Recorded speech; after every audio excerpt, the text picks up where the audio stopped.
Hello again, everyone. Jason with Phase Shift Games. I hope that this will actually be the last video on this topic because we think we have really nailed a solution that you have all been asking for. In fact, a couple solutions, which we're going to talk about. So this is about the big box. We're going to have to come up with some snazzy name. By the way, if any of you have a really cool idea for a snazzy name for this product, let us know. So you've seen the prototype box before. It's really sexy and professional.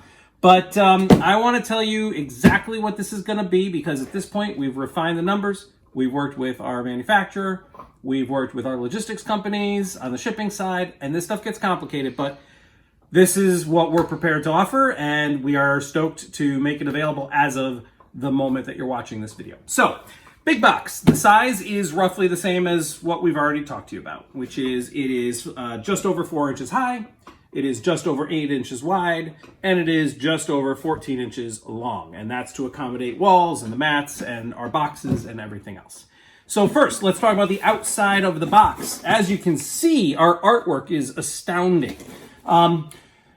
What you are seeing on the update that this video was included in is that we have a mock-up of a cover for this thing, and it looks pretty nice. It's that dark kind of vignette look. It has the giant flame demon front and center, glowing red, really cool. This was just a mock-up to get the point across of how we could create the artwork for this box, but by no means is that final. In fact, we are running a poll, and we want you all to vote on what your favorite characters are in the game. Your favorite heroes, your favorite monsters. We're going to be looking at the results of that and trying to decide what this cover should ultimately be. It might be that dark look. It might be a very bright look with a lot of the heroes and fun environments and poses. It might be a hero facing off against a monster. We can go a number of different ways. But let's start with what you all think, what your favorite characters are, and we'll kind of go from there and see what we want to do. So, more to come on the artwork for the box, but it's going to be really cool.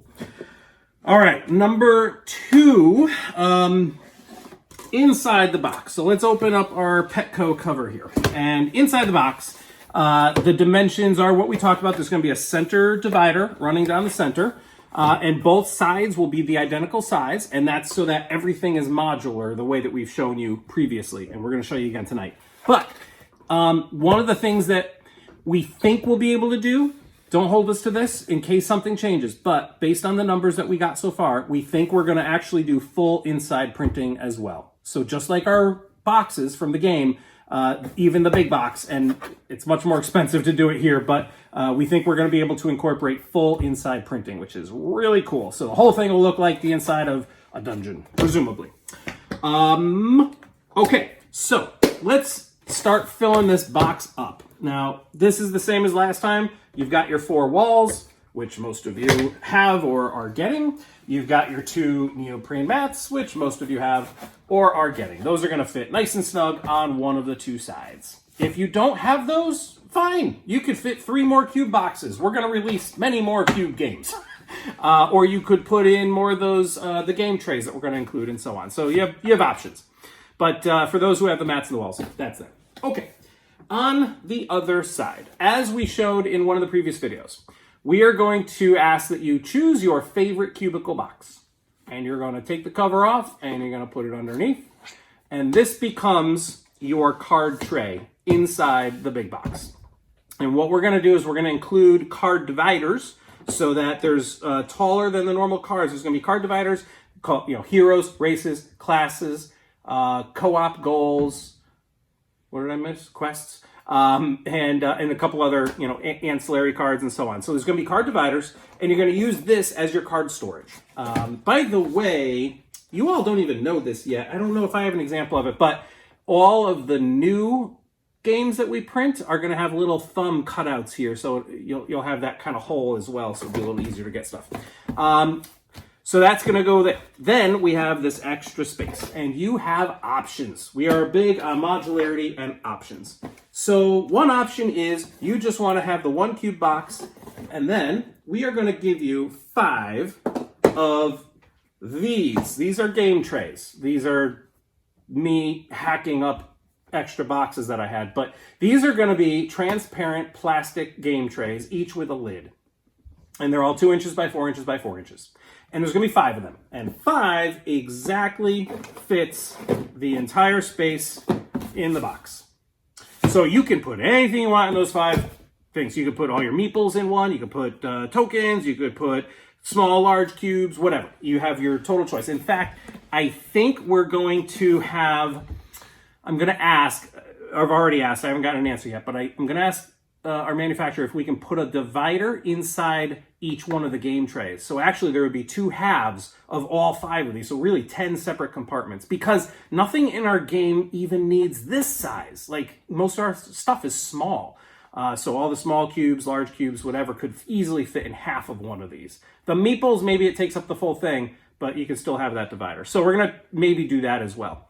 So you could have all 5 of those, and your cards are in here, and that's your box. So that is a perfectly viable storage solution. Now, some of you don't want to discard, let's say that this is the base game, and then you've also got, or let's say that this is your, whatever, this is the expansion, so drop too deep. Then you've got your deluxe box, and you want to keep that cube. Slot that right in, take 2 of these game trays out, use them in another game on your shelf. I'm sure you have 1,000,001 board games that can use a little plastic tray to hold components. There is no harm done. It's not like these are the material cost in this whole thing, so don't feel like you're losing out by keeping the cubes and putting these elsewhere. Some of you have already said, well, God, why wouldn't I also put Tavern Tales in there? No problem. Here's Tavern Tales. Throw that box in there. These, every 2 of these takes up one of our cube box spaces.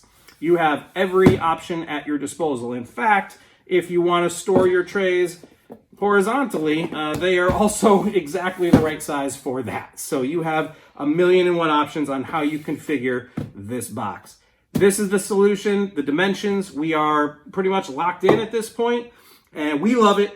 Most of you have already told us that you love it. So I think we're going to call this cake. Of course, we're going to maybe upgrade the artwork a little bit from what you see here. All right, so let me tell you about a couple other things. This is not going to just be an add-on for a big box. That's how it started, perhaps, although simultaneously, we had another big initiative going on.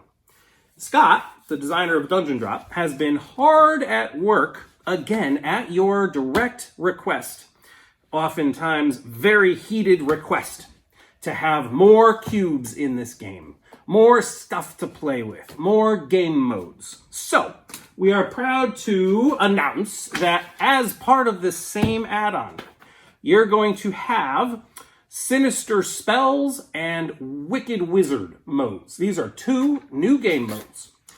They will come with 9 heat-printed cubes. I think by the time you're watching this, we'll have a 3D render so you can see. There's going to be 9 new heat-printed cubes, each with a different icon that represents a different spell. And they will be heat-printed on all 6 sides. So anytime you drop this cube, you see what that spell icon is on the top. These are going to be, well, they're going to be incorporated in a couple different ways, because 2 different game modes. Sinister Spells is basically the adversarial mode. You can use these in any player count of the game, and they're basically another way for you to interact with the dungeon and interact with the other players. In fact, they are a consumable, so like all of our other consumables, like the armor and the magic shield and the health potions and so on, they are all things that you drop and then perform whatever those actions are, but that's still on your turn. The spells are the first time that we're giving you. There's the heroic teamwork mode, which is similar, but the Sinister Spells give you something to do on other players' turns, because you can literally take your Petrify spell cube, drop it into the dungeon, and perform that Petrify spell against another player as they're taking their turn. They have to pause for a moment, you activate the spell, go through the effects, and then they proceed. There's an Infernal Gate, there's Quake, there's Warp, there's Siphon, there's Snare, there's 9 different effects, and everyone's going to have a card with the effects fully explained, and they are going to be really wicked cool. Wicked, I said wicked. Wicked Wizard is the second game mode that we're adding. Also makes use of those same spell cubes, but it also makes use of the cooperative mode. So where Sinister Spells can be fully adversarial, player versus player, Wicked Wizard is essentially it's what's called a one versus many, meaning everyone is teamed together except one player who's playing the Wicked Wizard. And they start with this pool of these spell cubes that I talked about, and they have a strategic way that they're going to make use of the spells in their pool and get new spells in their pool and then take actions against the other players. The other players, all of them together, are working together to try to complete those co-op quests, the co-op goals that are part of this campaign, part of the expansion. So two very different modes that both make use of the new cubes and the new rules, and there's a couple other things, ancillary components as well. Now, the most exciting news of all is what, frankly, most of you have been waiting for, which is, yes, these two new game modes will, for the first time, take Dungeon Drop up to 5 players. So with this expansion, you will be able to play Dungeon Drop from now solo 1 player all the way up to and including 5 players. And that is done through the use of these additional cubes, because what happens is the box that you're drawing the cubes from during the Explore needs to have 9 more cubes in it for every player, 5 players, to draw 3 every turn. And that's how it would work in the Sinister Spell mode. And then the Wicked Wizard is a little bit more, there's a little more rules to it for how that one versus many model works. But again, same thing, you're going to have all those spells in the game and everything else that goes along with it. So, to recap, what do we have in this? We have the box, which will look roughly like this or maybe better. 5 of these game trays, transparent plastic, removable lid, modular, as you saw. 6, I think 6 maybe, I mean, however many we need. We'll include all of the card dividers that are necessary for this card tray here. 9 heat-printed spell cubes on all sides. We'll have supporting game cards. There's a bunch of these cheat sheet cards, 1 for every player. There's some other cards that I think are needed. There's a full 8-page rule book, etc., etc. And so all of this we're going to sell for $25 plus $3 shipping. We have worked with our logistics house already to try to figure out, again, it's not as simple as saying, could we just ship all the stuff that you're buying in this box and then close it up? The answer is yes, we can, but we have to pay people to manage that and to find the exact right SKUs. Some of you are buying this one or these 2 or these 3. Some of you are getting only 1 mat or 2 mats or the walls or not the walls. There's all permutations. And so the logistics get complicated, but we are working with our different fulfillment houses. We will probably end up using this in some way to ship you your stuff that you're buying. But for example, if you are getting, let's say, the deluxe edition plus Drop Too Deep plus Tavern Tales, then what's most likely going to happen is they'll put all that stuff in there, but then we still have all these extra game trays, so they'll have to put those on top. There's going to be a number of different situations. We're working through the details. We're confident that we can get the price down so that $3 shipping will cover the majority of the situations. So that's what we are doing, planning, and we can't wait for you all to get this and enjoy this. We've obviously enjoyed the process of developing it. You've all been a big part of that.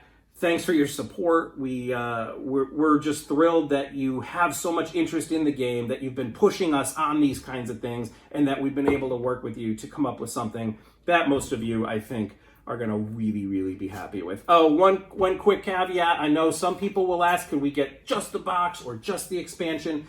The reality is, and we know this through the polls that we've done and all your feedback, most of you want both of these. So if we were to split these out, then the majority of you who want both would end up paying a lot more. So this is a expansion plus storage solution all in one at that price. And that's the most economical way that we could do it. So hopefully that makes sense. Thank you so much. Reach out with any questions. For now, I'm going to say cheers, drink some very much deserved bourbon, and have a great night. Love you all.